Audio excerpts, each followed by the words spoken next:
Welcome to our channel. Today I would like to show you how to clean the buzzer, the sound speaker, in a Samsung Galaxy S9 phone.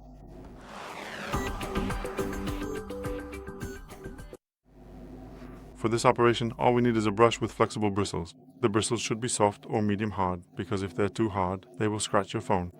We need 100% pure isopropyl alcohol to soften the dirt, and then it will evaporate without leaving any trace. Both this diffuser and this brush can be bought as a set on Allegro or Amazon. If not, you can try using a regular toothbrush. Just as I mentioned, make sure the bristles are medium or soft, because with hard bristles you might scratch your phone. The phone must be turned off. Never clean it while the phone is on, because you could damage it. Thoroughly moisten the brush with alcohol. Take it in your hand.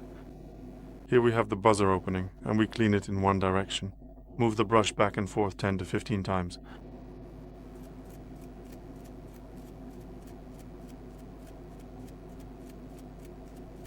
Then do the same in the opposite direction, about 10 to 15 times, to thoroughly clean the buzzer opening, that is, the buzzer itself.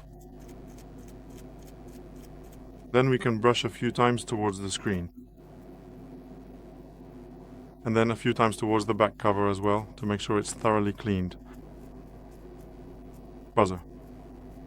You can repeat this process 2 or 3 times in each direction to make sure everything is perfectly clean.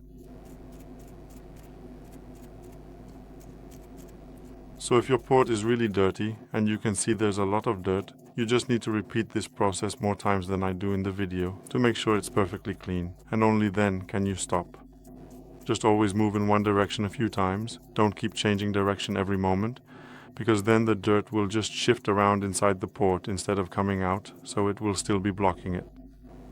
After the whole procedure, set the phone aside for about 10 or 15 minutes to let the isopropyl alcohol evaporate, and only after that time can you turn your phone on and use it normally. That's all for today. Thank you very much for your attention. I would appreciate a thumbs up, likes, and subscriptions. See you in the next video.